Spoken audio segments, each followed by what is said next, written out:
All right. Hello. Welcome to RMR Training Podcast. My name is Richard. And we got the full squad today. Meg Jacoby and Ryan Kent. Everybody in the United States.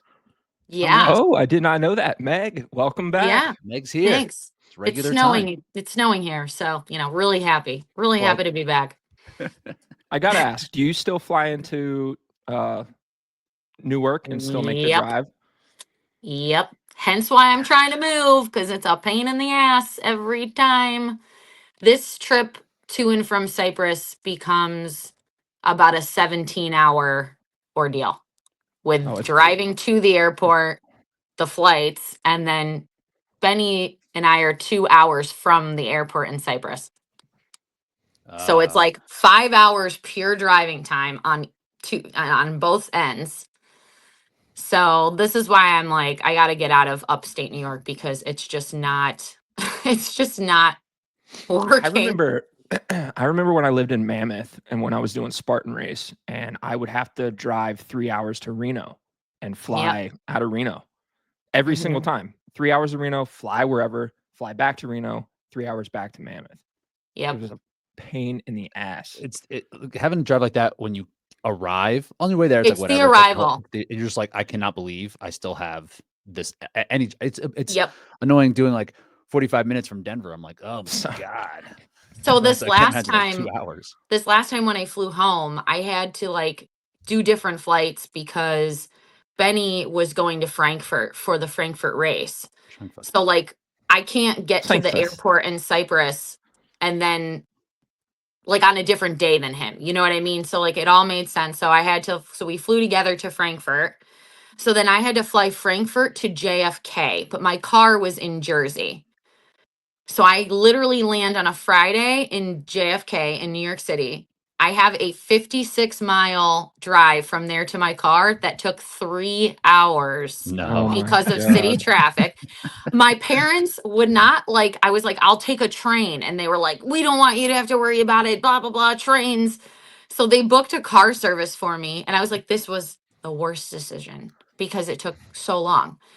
And I'm really lucky that I have family in Jersey. So I leave my car at an aunt and uncle's house, and then I usually end up crashing. So I crashed the night, got up at like 6 a.m. Saturday, drove the 3 hours home. And it's a 2 day, 2 or 3 It was a whole, thing.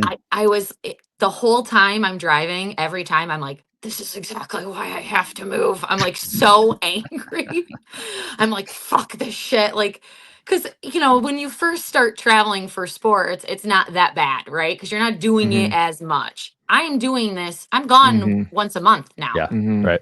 Somewhere for something, either a race or some event, or I'm just going to see my mans. But like for some reason, I'm gone once a month. And even coming to Denver is like a pain in the ass. Oh, yeah. So, yeah, it's not as bad, but it can be. And then now Vegas is going to be tough. I was looking at flights and I can't get an upstate New York flight like from Syracuse to Vegas. Really? So, yep. So like there's a Newark. I can, but it's like a 10-12 hour thing. See about Lehigh Valley. I thought Allegiant had something. Okay. I'll have to check. See about I was like, oh my God, this is just like unbelievable. Yeah. All right. We're going too far down. One thing that we did learn this year, a lot of travel hacks. Traveling we sucks. like about travel. No, just kidding. How to figure that out. But today we're going to talk about our year in review. It's been a full year, basically. This will be, we might take next week off for the podcast. I don't know how, we haven't really talked about it, but we're toward the end of the year. So this is a good time about reflection and figuring out where to go from the lessons that we learned. So we're going to go through each of us and kind of share different pieces of what we learned this year. We're going to talk about training. We're going to talk about racing. We're going to talk about coaching and just like life in general.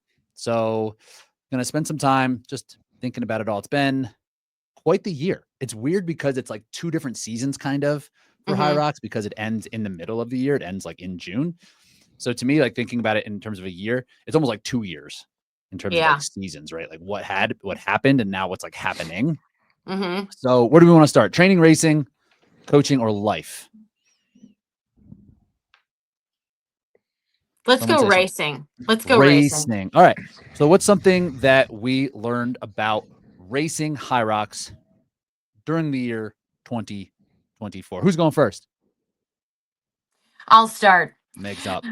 be grateful that you can race because Right. now That's a I good one. can't and I hate it. I think it's been really a roller coaster of emotions for me with this injury because I'm coming off of the biggest title I could possibly have, right? So it's like the biggest high of my racing career to like the biggest low of my racing career, all within less than 6 months of each other. And that's been definitely very overwhelming. But at the same time, it's definitely really like the last 2 weeks, I've really been thinking about how blessed I am and like that my body has been able to do so many things. And I think that we really skip over that a lot. Like we have goals and we're always chasing a goal and we have a race. And even if it goes well, it's like we're psyched to get back to training for the next goal. And like we skip over, I think, a lot of the appreciation and the enjoyment of the results when they really do go well. And that's definitely something that I'm now looking back on, like after Worlds. And I remember like I had a much different feeling after winning that than I thought I would. I really thought I would feel super like I was obviously really happy, don't get me wrong, but like I just remember then kind of like wanting to get right back into it. Hmm. And it was like, okay, now I have to defend the title. And it's like it's always like chasing the next big thing. goal. Yeah. Yeah. And it's like not letting it sink in and not really enjoying the moment. You know what I mean? I think a lot And of I think athletes I would go thought I through would this. have different feelings when I had accomplished that. And I think now if I were to win again, and I'm firmly believe that I will, maybe not this year, but at some point for sure. I think it will mean even more to me the next time because I've now had this experience and I'm way more, I think, in tune and appreciative of just the ability I have to race at the highest level, to be one of the pure best ever in a sport. That's crazy. And I don't think we recognize that about ourselves sometimes. Like, I don't, like I don't view myself as the best in the sport. I do, but like, you don't let it sink in, right? Sometimes. And I think that that's really, this journey has really taught me, like, take every single thing and embrace it and enjoy it because you never know when it's going to be your last one. You never know if you're going to have to sit out the next race. I mean, watching Hong Kong, I watched the Hong Kong race. It was the day I got out of the hospital from my surgery. And I just remember sitting there and thinking like, I want to so badly be in that race. And here I am sitting in a coffee shop with a back brace on. I've got a timer on for 65 minutes because that's like the longest I'm able to sit up at this point. And I'm getting through one race and I have to go to my hotel and lay down in a bed. Like, what a wild turn of events. You know what I mean? So yeah, just being appreciative for every opportunity to get to step out on the floor and be your best and race the best. I think that's incredible. Yeah, I think it takes sometimes, going through either health issues or dealing with injuries to have that perspective and just like slow down and Yeah. be appreciative of things. And when you're just go, go, go all the time, it's hard to do that. That's why getting injured sometimes can be a blessing in disguise. I know every time I've been injured, it's provided some sort of positive impact for me, like going forward. So it seems like you're gonna have the same thing come out of that. Definitely. And just remembering it, right? Yes. Because that's the thing too. It's like, and I like what you said, we get to race and something we all like something I'll kind of like, oh, I have to do this race to get this time. I have to do this. I have to do this. Like, no, I don't. I get to do this. This is like, this is really just fun when it boils down to it. And like the perspective of what this actually is fun and a crazy opportunity. Yeah. Like that we're doing this in our 30s, right? And like we're able to express ourselves still physically and compete at a very high level. Yeah, we get to do this. So yeah, remembering it's going to be the hard part when you're back in the throes of it and you're like cranking again. Yeah, like that's keeping this in mind that it's a privilege. It is definitely a privilege. by far. And the fact that this is how we earn a living, like how lucky, right? That we get to do what we love for work. Like If this that's was and I forget, and I just quit my full-time job 1 year ago. Like literally, I'm just over 1 year of not being an office slut. that's awesome. Congrats. You know? Yeah. And it's like you forget so quickly like how much you hated that and how lucky you are to now be free of that. 100%. And So now this is I'm really like just letting all that kind of soak in. So it's been a really good learning for me this time. So I like it. Kent, what do you got? Whew. I don't even know where to begin. Too much to learn. You learn too much. Yeah. Pick one. I mean, it's no secret that racing has gone very poorly for me this year. I mean, I've had poor performances in the past, but I've never had like a string of bad races or DNFs the way that I've had this year. And really, I think the thing that I've learned the most through this whole experience is that one, like the results don't define who I am. And I think going through what I've gone through has helped me realize that. I don't think that I would have come to that conclusion any other way than going through this process that I've had to endure over the last like 12 months. And I think the other thing is that you can still be passionate about something and not have it just like control your life like it has for me for so many years. I feel like I'm more present in my day-to-day life with Sarah, with Basin, just allowing myself to focus on the things that do matter the most, because like we were just saying, damn, the dog started barking. Can y'all hear that? No, we're good. No. Like at the end of the day, this isn't that serious, you know? Right. And I have looked at it that way for so long that it's, you know, life or death almost, you know, like it's win or bust. Like if you don't get first place, you are a failure. And you know, if that's how we really define success, then there's going to be a lot of disappointed people out there in the world because only one person can win the race. So kind of reshifting, refocusing like what success is, and yeah, just go out and do your best, you know, and that's all you can really do. Yeah, I like it. True. It's mine is something similar to that, right? And like having how much like kind of what I wrote down is like just because I like want it more or am like trying harder doesn't mean I'm gonna get better results. You know, it's like, oh, I'm just so dead focused or whatever. And I learned that after like Worlds last year. Once I qualified in March at DC, I was like, all right, I'm just gonna push all my chips in as much as I can, right? Like, and still, you know, have time for family stuff and work stuff. But like I was doing all these extra steps. And I remember the thought was like, okay, I have this much time. So now's the time I'm going to just like try as hard as I possibly can to try to get these results that I really want. And it just didn't work. It just like didn't work how I thought it was going to. Like I was doing things like making like really focusing on sleep and not I was like trying to sleep in every single day and just like doing double sessions every single day. And like everything was like kind of focused around training.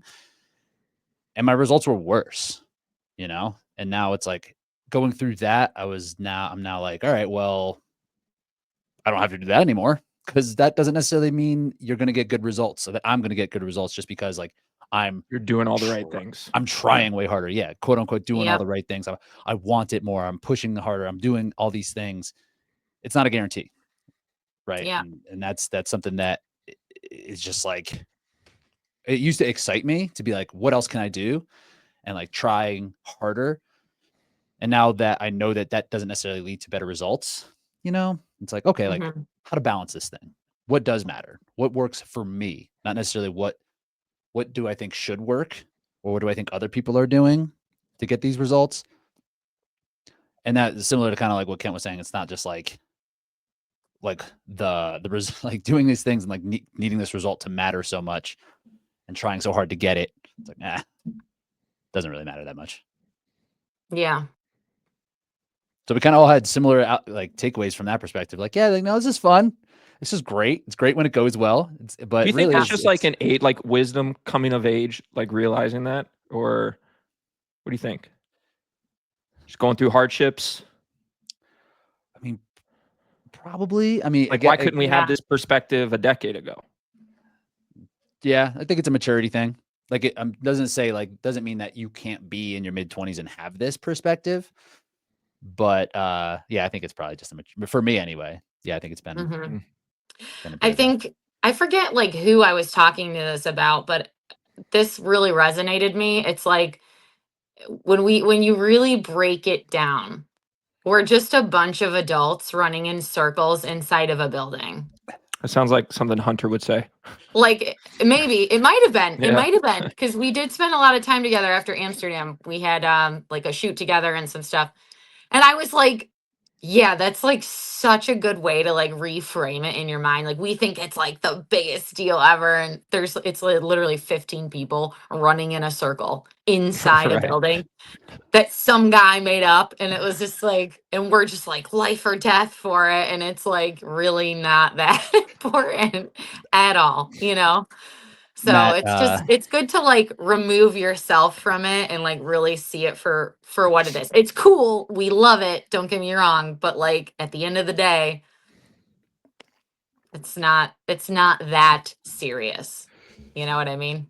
If you just think about Matt Mason actually sent me a funny meme about just like how we talk about lactic threshold training and people in medieval times are getting crucified for stealing an onion or some shit like that, right? It's like, this is so unique to our time and like the world that we live in that is just so comfortable and easy comparatively to anything that was centuries ago.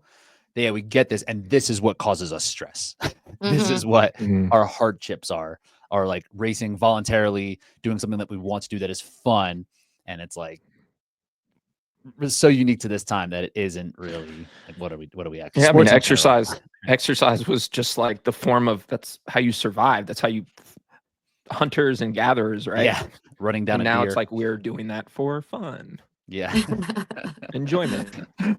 Exactly. How the times have changed, for sure. So that, yeah, just that perspective, zooming way out and being like, yeah, but we should keep doing it because it's fun and we have this time and this is where we live. This is what we're doing. Any other takeaways on racing? Anything else that we learned? Anything tactical? Anything that we learned during a race itself that we're like, oh, I used to do this, but now I do this? I think the biggest thing for me is like you have to run your own race just every time. If you just, and I'm sharing this a lot with clients, it's like, yes, there are tactics in racing, right? Like you have to kind of know your competitors. You have to kind of know what they're going to do. And we race the same people repeatedly. So we know people's moves. We know like what they're going to do. But if you go into this thinking like, I'm going to do this because they do that, or I got to go with them when they do that, and you're not running a tactical race for yourself, you probably will lose it every time.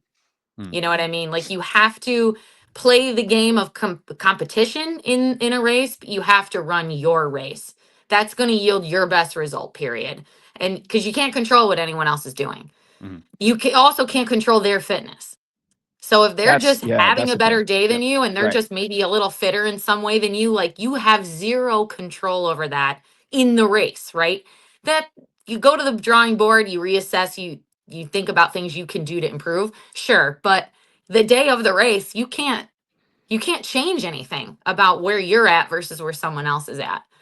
So like to get super caught up in like people beating you or in a placement or whatever, that's just not like it's not a good game to play with yourself. You know what I mean? And your own mental health, right? And your own the way you approach things, right? It's like, everyone's journey, I think this is a thing that I've learned too, like not everyone's journey in sport is the same.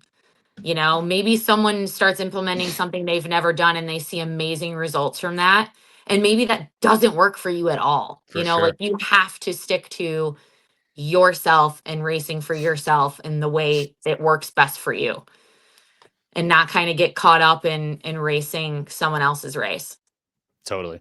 Yeah. I And think it's that's really a hard to great one. do. It's really hard to do, especially in these Elite 15 races. And I think there's so much evidence of that, right? Like we see people run really amazing results in like regular season races, and then the results oftentimes, not always, but sometimes they are not as good in an Elite 15 race. And it's because you're not able to as easily run your own race in that lineup of people. So it's really easy to get caught up in that, and then have a worse performance for yourself. Yeah, I think like from a traditional running standpoint, I feel like if you're running like a mile or a 3K or a steeple or something like that, 5K even maybe, you kind of do have to kind of For sure. you kind of have to like go with what Stick the your nose race in is it. giving you. Absolutely. Yeah, Or you're just going to get too far behind and it's too short of a race to make right. that kind of ground up, And you especially can in like make a 3K or a mile. breakthroughs, right? If you're just like there. Yeah. But I don't know, it doesn't work like that in HYROX. No, Like it doesn't. like there's gonna be something out there that's gonna pull you back to where your fitness currently is or where your weaknesses are. So yeah, I think that's really like picking a spot to race instead of just being like, I'm just gonna race this person, unless you literally know that Yeah. everything they can do, you can do, but you really can't know that for sure. Like you're saying, Yeah. like, you can't control what other people are doing on that end. Right. I like that one. Yeah, that's good. What next? Do Training. training. Might as well do training. Let's move into training. All right. Kent, you want to go? Sure. Do it. Biggest lesson I've learned. Yeah, well, when the racing isn't going well, it's easy for that to bleed over into the training. And for me, the thing that I have realized is that I just have to keep showing up every single day, because I'm whatever rut that I'm in isn't going to get better if I just stop or give up. You know, like I have to keep showing up in training day after day, week after week, month after month, and eventually I'm going to make it through to the other side. But that's not going to happen if I just feel sorry for myself and decide that like, nah, I don't think I really want to do this anymore. So the lesson I've learned is just, hey, it sucks that the race didn't go well, but like, dude, you got to keep showing up. You got to keep showing up in training. Yeah. It's really easy to be super motivated when a performance goes well, like especially like right after a performance that I do well in. Usually I'm eager to get back into training because I'm fired up and I'm like, oh, we're going to keep building from here. Like I'm the fittest I've ever been. And it's like way easier to get into training in a positive way. And then when you have a bummer of a race, your instinct is like avoidance. You're like, I don't want to do this. I'm down. Like your mentality is down. You don't feel like it. And so that's when that discipline of For saying sure. like, fuck my feelings. I have to just, like you said, consistency, showing up, just putting the work in. That's when it's the hardest to really follow through on. It's easy to be motivated when you're having success. And it's made me realize too how much I actually enjoy the process of training. Yeah. You know, because the last several months, it's like I'm not getting the results out of it, you know? So it's kind of just like, let me realize that, hey, I do enjoy the process of it all. You know, it's not always about the result. Like I enjoy the day-to-day grind because I think for me, I like feeling accomplished every single day. So even if my whole day is shit, but I like had a good workout or something, like I feel good about myself or I feel accomplished for that day. And that is enough for me to just continue to put one foot in front of the other, so yeah, just keep showing up even when things aren't going well. Has been a big lesson for me. And something along those lines too, talking about like the motivation and just like wanting to do it when it's not going well or whatever. It's also easy to kind of throw everything out, and like you can have bad performances because of other things that are not training. A lot of times it can be the training, right? It could just be you might need to change, but there's so many other factors at play that if you just like throw things out completely, you might be missing out on something that is actually working, or you just haven't done something long enough or haven't really figured out the best method or the best, like, you mean like a totally abandon what you've been doing? Yes. Yeah. Because that could be something too. It's like, all right, well, this isn't working, so like let's just try something completely different. And you might almost be at a breakthrough, Right. or Exactly. you might like there's you need to see things through. And like when bad results happen, I feel like that's pretty standard response is like, well, I must be doing everything wrong, so I'm going to change everything. Like changing some things, but subtly, and just knowing that it's such a long process, right? Like you said, it's a daily grind. It's the daily grind, the weekly grind, monthly, yearly. It takes a long time. So not abandoning everything that you're doing. Yep. Who's up? Rich, you go. I'll go. All right. So I had this thought recently, and I was talking to some people who, and someone was just like asking me exactly like what I've been doing leading up to race Chicago and kind of like my splits of everything. And I was like listing it out. I was like, man, it doesn't really seem like I'm doing that much. And I was almost like embarrassed kind of, because I was like, it doesn't seem like I'm putting in that much work. But then I was like, the point of HYROX is to perform your best, not to train the most. Love that. Right. Like in the past, it was very much like, okay, I just need to do a ton. Everyone's doing a lot. I need to do a lot. I need to outwork everyone.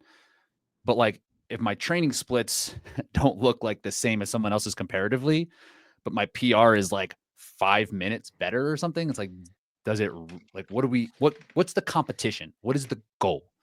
And that's something that I've had to kind of tell myself recently. It's like, okay, like this is about performance. And that's something that I think the general population, and especially in this kind of like influencer environment that we're in, especially now HYROX, because it very much is turning into that. It's for better or worse, but mainly worse. I mean, we're that to some degree. For sure we are. Exactly. And we're kind of in competition in terms of like eyeballs and kind of like literally influence and motivation and like, but like they're not about performance, right? This race is about performance and just realizing how niche down performance actually is compared to like the greater amount of people and trainers. Like the amount of people who know about performance is so small, right? That I need to remember like, oh yeah, we're here to perform, right? Like it does not matter if like how many meters I'm rowing, how many hours I'm spending, how many wall balls I'm doing. If I can figure out the appropriate amount that I will perform my best, like that's what's important. And that's something that I've learned definitely over this year, like in the past, like 6 months, 3 months, really.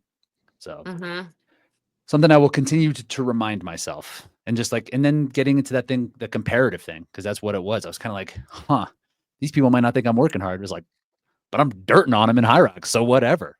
Like it doesn't matter. It's like, it's easier then. It's great. Yeah. So that's where I'm at. Mine's really similar. I would say almost the same thing. And I think I've learned that when you get to when you kind of approach your ceiling, or you're right at your ceiling, it's not necessarily about doing more. It's about doing everything smarter. So this is work smarter, not harder. And I've definitely learned the value of recovery. I love the gym. Y'all know I'm a gym junkie. I love to get my lift on. I love to be muscular. I love to be ripped. And I've also realized that that's not necessarily making my HYROX time. My ability to bench 220 isn't helping my HYROX time necessarily. It's cool, but different seasons have different goals, right? So this season of my life is about performing my best in HYROX, not in powerlifting. And I think you want to have all of it, right? Like, I think we get to a point when you build up a lot of muscle, a lot of strength, especially as a woman. For me, losing that was something I was always afraid of because I know how hard I worked to get it.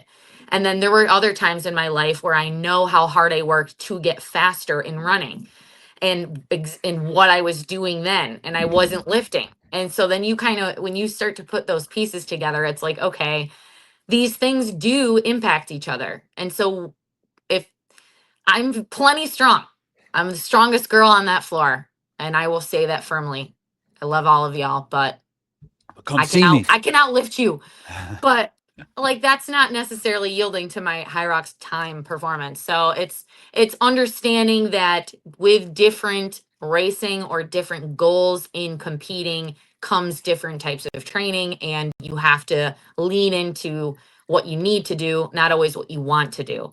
And I think I got by a long time and I was still seeing improvement, and don't get me wrong, but I think I can see more improvement by leaning into the things that I just need to do and not necessarily what I always want to do. And I am a person who I can handle a ton of volume and a ton of work. And I think that for longevity, I also have to play that really smart too, and understand how to, I think Kent's really good at this, but how to cycle volume.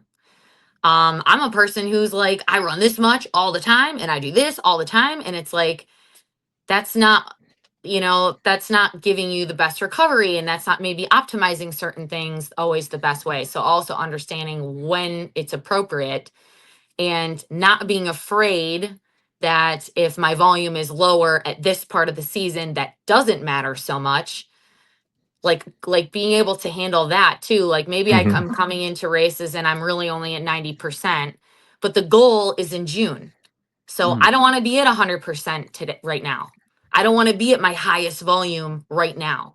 You know what I mean? You have to kind of understand a season and how to like approach racing many times throughout a season. I think that's something I've really learned in the last like year and a half. When you stop having PRs all the time, you know what I mean? You gotta kind of shift your mindset a little bit. I would say not even season, career. Like you're trying to manage, For sure. you're trying to manage your best performance in the short term, but you're also trying to think, how Long can I be term. fit 6 months from now or like 5 years from now? Exactly. So, staying very present and in the moment, but also thinking, I still want to be doing this at a high level 5-10 years from now as well. So something to consider. Yeah. Meg, you've kept you would keep the volume pretty close to your ceiling for a lot of it.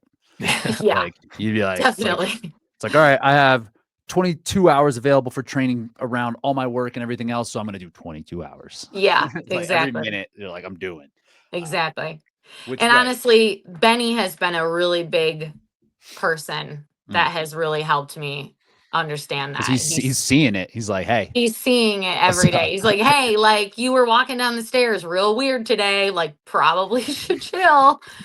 Maybe that leg day wasn't necessary, and I'm just like, but You're like, cool, I'm gonna go bench. But I want my back squat to stay strong, that affects nothing in a HYROX really. So something else I started Coach thinking Benny. about. Benny's there. He's he's like, again, good angel on your shoulder. Yes, he is. Something else I started thinking about recently, again, maybe it is just because like the influencer culture and of it all, but like the hybrid athlete thing and everything. I don't identify with that almost at all anymore. The hybrid athlete, because it's like they are doing things for like what you're saying. It's like, oh, their goal is to back squat, bench, and like run all in like training kind of. It's like, I'm not really doing that at all. I want to get better at this event. So I don't even consider myself like what a hybrid athlete would be, like how we were up in the beginning. I'm just like, no, I'm a HYROX athlete. Like I'm doing this event. I call myself an endurance athlete. Yeah. I don't know when that shift happened in my brain, but like anytime anyone asks me, like when I say like, oh, like, yeah, I'm an athlete and I travel around and compete, I always say endurance. I just automatically, and I think it's also because in my training, I'm doing way more endurance training than I was when I first started this. And so I was definitely like the hybrid athlete when I first started HYROX. Like I was lifting like close to an equal amount of time as I was running. Like it was like very evenly split, and it is not that way now.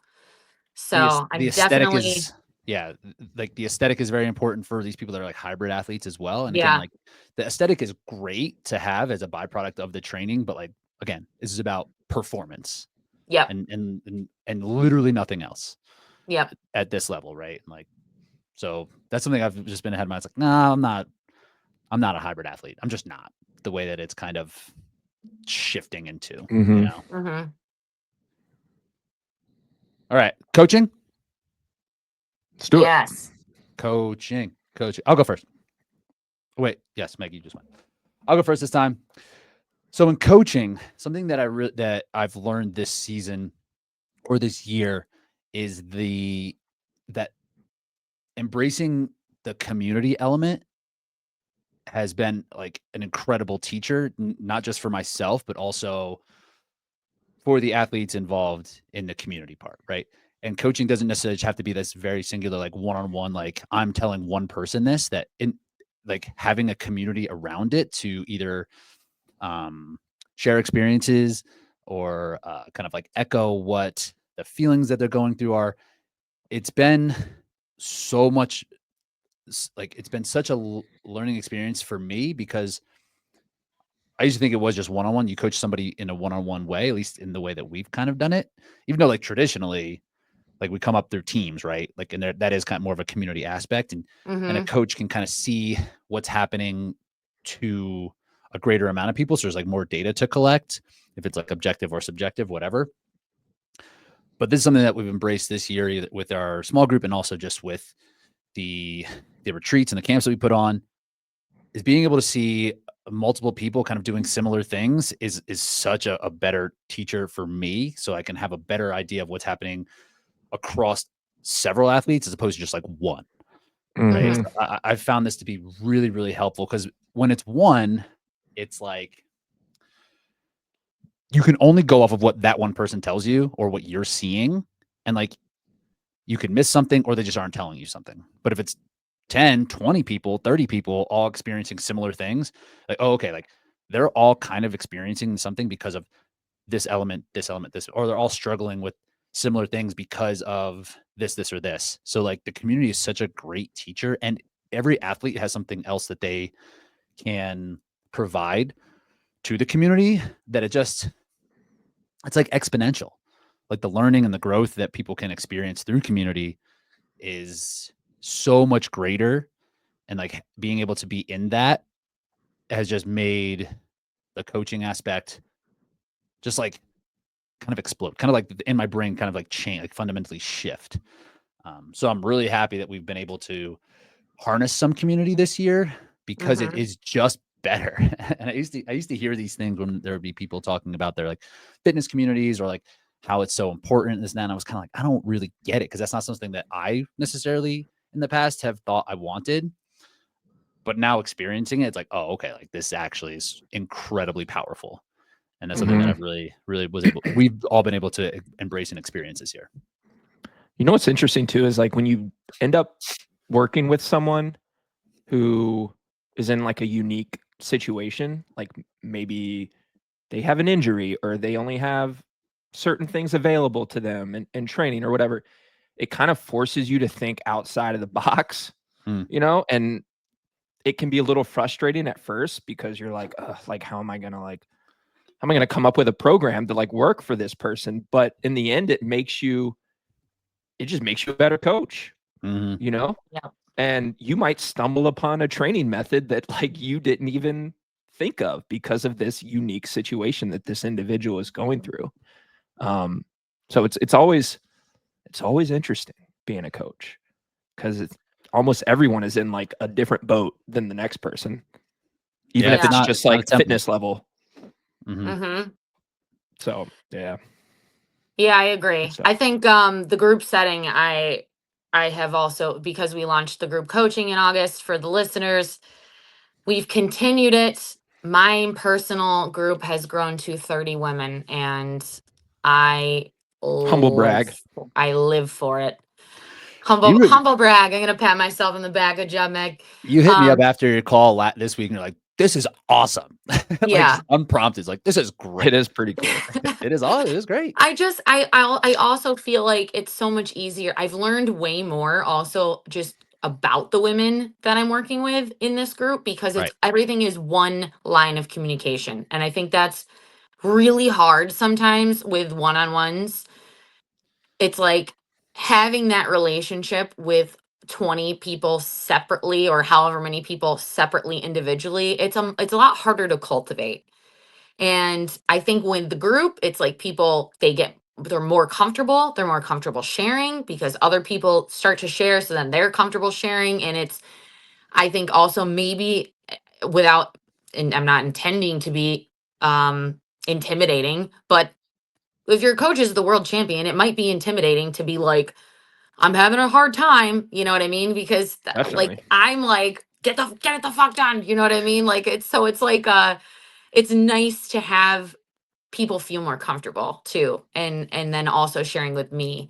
I'm a way better coach in this setting. I think it's because I can communicate with everybody much better, and I can do a group call every week because it's one call with everybody, not 30 individual calls. That's like just not possible.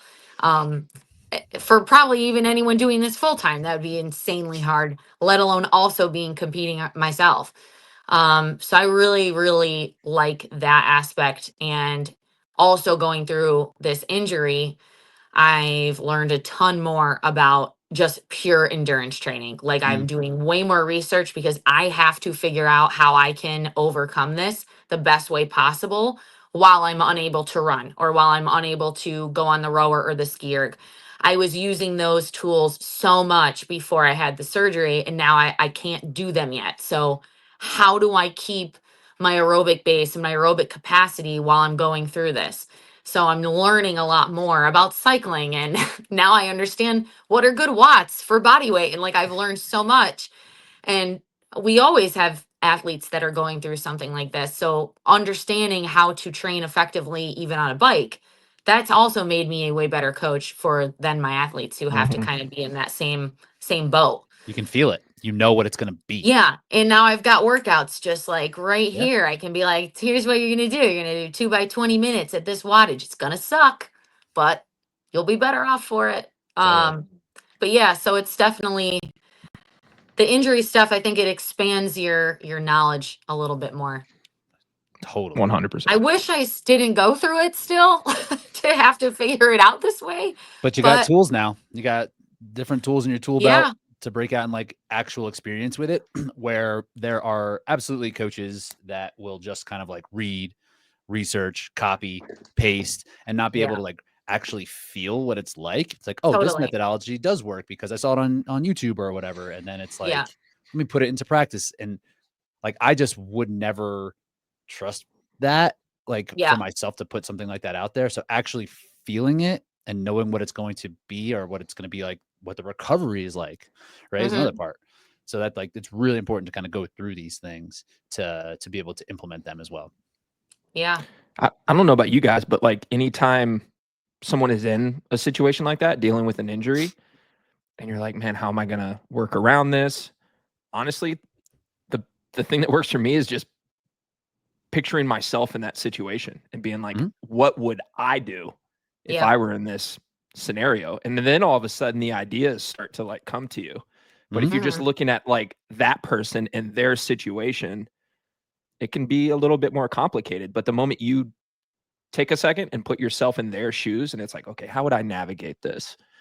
Then the ideas just kind of start to come to you. So anyway, that's what I do when someone isn't dealing with something. I'm like, what would I do in that situation? The reason coaches in general that they should be coaching is because they have a vast amount of experience, right? So being able to recall that experience and put ourselves in that position is why it's valuable. Yeah. Right. It's like if they were just kind of doing whatever would work for them or what, it's no different than where they had been. So yeah, like having this depth of knowledge through the injuries that we've sustained or the successes or failures we've sustained for 20 years, 25 years, you know, Yeah. that's where it really kind of all comes together on the coaching side. It's like, Mm-hmm. we actually are experts. And sometimes it's hard to think to remember that. Right. But it's true. Facts. It is true. Did you go, or is that saving me for last for the coaching, or is that? Yeah. Or did you? Okay. I didn't really. No, you didn't really. All right, just chimed in. Hit it. Yeah. Let's see. Recently, I've just been trying to be better in general as a human being, and a promise that I've made to myself every day is when I wake up in the morning, try to serve someone else before I serve myself. And usually when I wake up in the morning, I immediately start thinking about me and the training that I have to do for the day. Mhm. And this could be as simple as like making Sarah coffee in the morning, or like making her breakfast, or doing someone else's programming before I head out into the garage and do my workout for the day. So I've been trying to implement these new strategies where when I wake up in the morning, I try to serve someone else before I serve myself. And like, Rich and I were talking yesterday about this, and like I don't know if it's like a lesson I've learned, but I've leaned into the coaching more this year than like any other year. And I think a lot of that has been due to what I've been going through, and I honestly got to say that if it wasn't for our RMR and the athletes that I work with, and like having to interact and show up for them every single day, that I probably would have just turned into like a hermit over the last couple months with like everything that I've been dealing with, because I haven't wanted to be this social person dealing with the loss of my father and whatnot. So in a way, it's like it's forced me to be social when I probably needed it the most. And in doing so, it's also helped me realize how much I enjoy the coaching and the relationships with the clients that I work with, and how much fulfillment I get from it, because as athletes and coaches, it's very easy to still be selfish and like focus on yourself and your own training, and coaching someone else is it can be secondary in a way. But like, I don't know, I've had this new perspective, and like now, like it goes back to just serving others before I serve myself. And I don't know, the coaching has just, I've found a level of enjoyment in it this year that I've never had before. And I've built some pretty strong friendships from it too. And I'm just like extremely grateful for it. And I don't know that I could have said that, a year from now, or a year ago. So appreciate the community. I mean, it, like Rich said, I didn't know that I needed the community as much as I needed to lean on the community, because I'm very much independent. I don't even think I don't think that I'm even like an extroverted person, like I think I'm an introvert, is comfortable doing like public speaking, So like, I don't know, it's forced me out of my shell a little bit. And I think I've just become a better human because of the community and the people that I get to work with. So I'm looking forward to like continuing to grow with that going forward. I saw you. I think we were chatting about, I have a couple follow-up questions. But I remember it was, I think it was Zach Racing, and you were like looking at the score, the leaderboard, following it through. You're like, I'm getting emotional over here. You were definitely crying. No doubt. 100%. You don't know that. I think it's safe to say.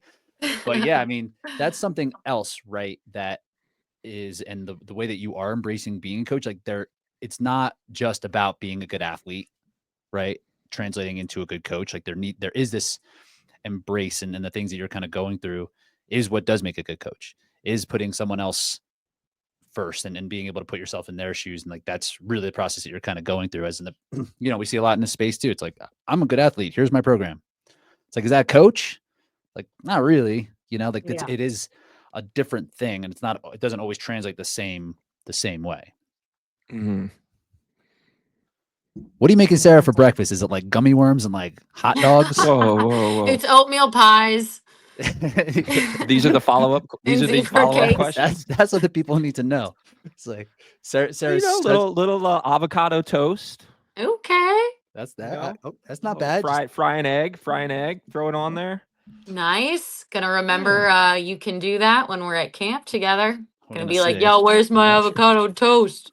But then everyone's gonna ask for it. Sarah's serve everyone but you. That's it. We're gonna see. We're gonna put this to the test. Sarah's such a good cook that I'm sure she's like, I'm just gonna do it myself. Thanks, Ryan. This is really good. That's a great one. All right, cool. Do we want to hit life? We got 10 minutes or so. Yeah, let's knock it out. Let's knock out some life stuff. Meg, you're back up. Okay. It's really crazy because, like I said, I think I've been in probably going through, I have a lot going on with my back, but I also have a lot behind the scenes going on in my personal life, not with my boyfriend. That's the best thing I have going on. But I have some stuff going on that was actually happening before my back happened. So it was kind of a real big double whammy situation. And I was really in a hard place. Because usually when I'm going through a hard time in my personal life, I lean into my fitness and my working out and my athlete, and that gets me through it and empowers me. And I usually succeed in the sports, and then I overcome. It's like all tied together for me. So I was really having a hard time when this stuff all started to go down right after Amsterdam. And, sometimes you have to kind of look outside yourself, and there are other things that I'm so blessed to have. And sometimes in those moments, you forget everything you have. Like, number one, I have an amazing partner who supports me. I've never been more supported in my life in a relationship. My parents support me a ton. I have my family's full support. I have so many friends who support me. Friends from home that I went to high school with watch every single race I do. They text me every week, every time I'm racing. Hey, when's the race? We want to watch. Their husbands watch. Like, I have so much support, and the community of HYROX too. Very similarly. I don't think I thought I needed the community as much as I realized I did going through this. And I think one thing that it's made me realize is, the fear. I have a little bit of fear, of course, of what the next 6 months is going to look like for me when I'm able to start training again. Worlds, in June. I don't right now have the answer of where I'm going to be. I know I'll do everything in my power to get to the fittest I can possibly be. That's who I am. But I've also kind of been reminded through the community that this is way bigger than just me. Me lining up. Oh my God, I'm gonna cry. Fuck. Here it comes. It's not me this time. It's not me. You still gotta go on your life thing. You're not out of the group yet, my guy. Me lining up in the start line, the amount of messages I got, and that I still get every day. Every day I'm getting messages of support that I'm going through this, and how much me sharing this has impacted so many other people that are also going through these things. Me lining up on that start line at Worlds, it's a breakthrough, not just for me, but for everybody else, because it's an example of overcoming something incredibly hard. And it's just me finishing, I think, is going to be a tremendous, just a tremendous accomplishment, period, no matter where I even finish. If I could podium or, be in the top, then that's like actually truly mind blowing.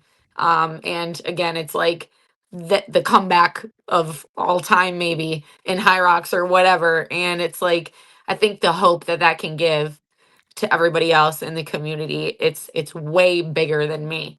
You know, it's way bigger than just me competing and getting to compete. It's the inspiration and hopefully the motivation for so many others. And I think that's what has this life, you know, life comes full circle, and it's like the people I've seen overcome things are why I'm able to do that. And so I feel really strongly that I need to be that example for other people, like being on the highest high, being the champion, to just hoping I can finish the race decently. That's crazy. So I think it's really important for me in the community to just even show up and line up, you know? And I think that's without the support of my parents and my partner and you guys and my friends and the community, I don't know that I would be in the mental position to even be able to consider that. You know, that I'm not maybe able to, I'm not even necessarily focusing on the competition side, right? Like I've never been the athlete that isn't vying to win, that isn't on the line with the mindset, I will win this race. And I think this has already changed my mindset so much. Like, of course, if I won, that'd be fucking bananas and I'd be thrilled. If I do well, I'll be thrilled, of course. But just getting to the point where I can even rationalize just lining up and just finishing a race, just being able to finish, and like where the chips fall is that's where they fall. That's like really, that's huge for me. You know what I mean? So yeah. I feel pretty similar to that, you know? Like, I Yeah. feel like I owe it to the people who are dealing with the anxiety and like depression to like see this through and show Yeah. that like, hey, like I made it to the other side and like you can Yeah. too. And like the Yep. trials and tribulations of it all that's all part of the journey. I think all of us here have gone through something now, you know? Like Rich found the other side. Like Rich was in a rut, I think, like not this year, but like last year, you know, like trying to find the performance that he knew he could do. And he kept Yeah. fighting and finally pushed through to the other side. And, you know, now Meg, you're kind of going through it. And, you know, I'm going through it. And, you know, I don't know about you guys, but when I watch a movie on TV, I always root for the person who kind of gets knocked down and has to claw their way back up. And hero's journey. Yeah. You know, the person who is always, things are going well all the time and they always win. It's like that shit is not interesting to me. What's interesting is like the person who fucking gets knocked out, but they stand back up and they end up, you know, they may lose the battle or whatever, but they end up winning the war. So Yeah. yeah, pretty awesome. You know, and I don't know if it's my turn or not. Go on. But the life, I was just kind of piggybacking off of what Meg said, but for me, it goes again back to my dad. And the biggest lesson I've learned this year is that, you know, grieving is something this is an emotion that I've never had to deal with before. And so grieving is not a linear process. Like it's not like this, things are getting better, and then you're over it. Like it's like things can get better for a little while and then you take a step backwards and you're kind of there, you're in a rut for a little while and then you try to climb yourself back out of it. So just giving myself some grace with everything and understanding that like, hey, everyone's grieving process is going to look different. And as much as I would want mine to be this like constant steady state of like, okay, things are better, I'm over it. It just like doesn't work that way, especially when you lose somebody like your dad. So, yeah, just understanding that like, hey, this is going to take time, you know, and just being okay with that. Yeah. So, yeah, I mean, that's, I just like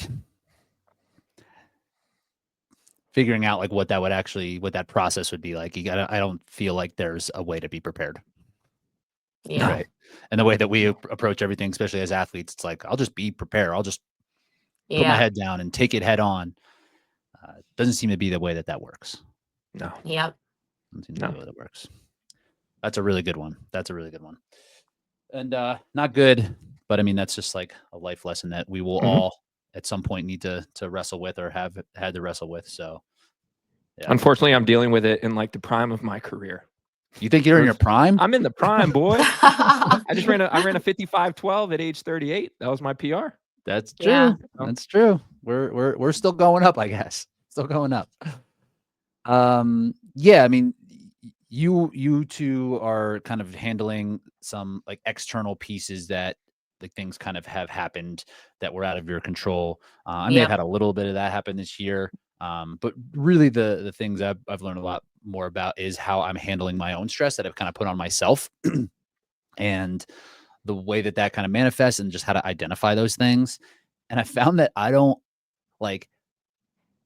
I just in general, like the concept of feeling feelings and just like letting feelings exist is something that I've been just kind of like wrestling with or trying to like figure out what even that means for the past, I don't know, like decade. And that's something that I feel about like stress in general. I will get stressed about what I think stress is going to do. Right. Instead of just like being in the stress and just be like, whatever happens, it's like, it needs to make its way through. I'll be like, if this happens, then I'll be stressed. And if I am stressed, that will lead to this. And like, I'm doing it to myself. Like you are literally. such a overthinker. It's incredible.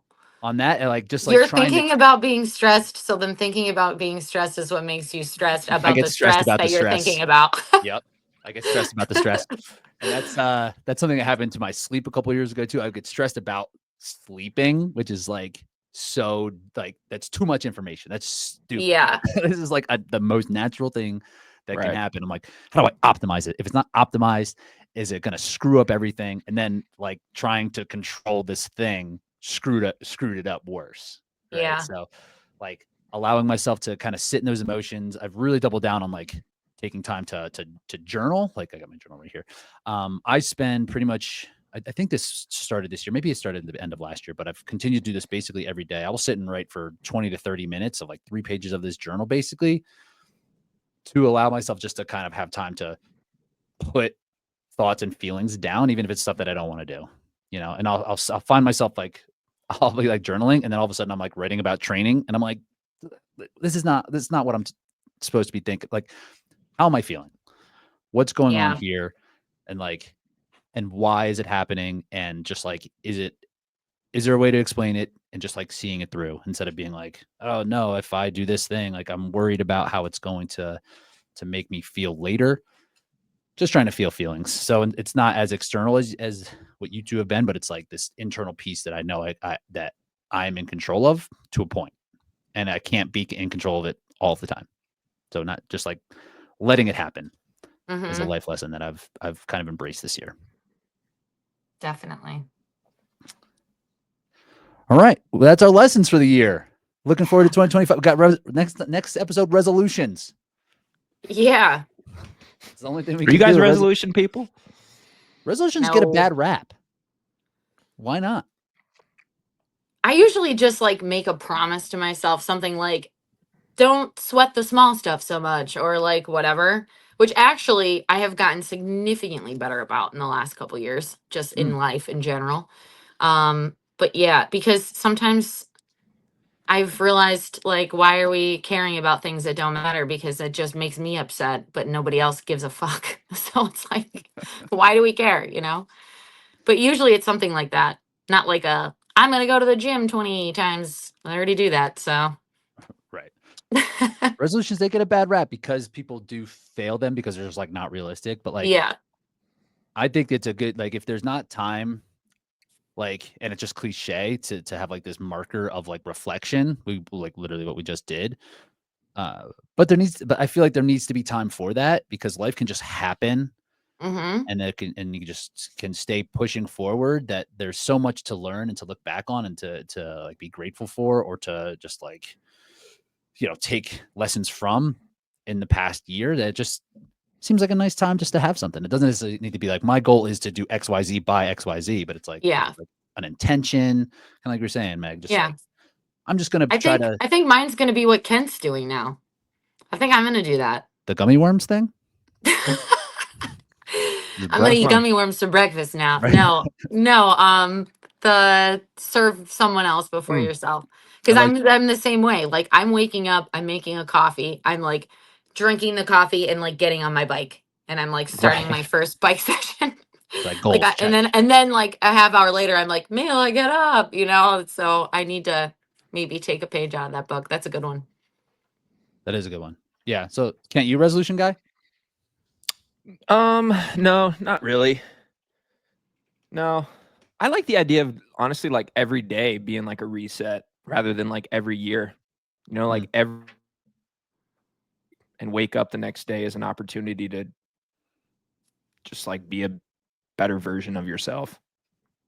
As long as there's reflection. That's I mean, yeah, I feel the same way. You guys are freezing on me right now. You're freezing on us. Yeah. It's catching your audio though. It's so we're done so well. We're catching your audio. It's fine. Oh, maybe not. Oh, he's out. Well, that's it. That'll do it. Thanks for joining us. Christmas. Merry Chrysler. Oh, I'm back. All right. quick in and out. But Merry Christmas, guys. What we got going for the holiday? Go. I got a parent-teacher conference, so I gotta bounce. All right, we're out of here. Merry Christmas, peeps. Later. Bye. Later, guys.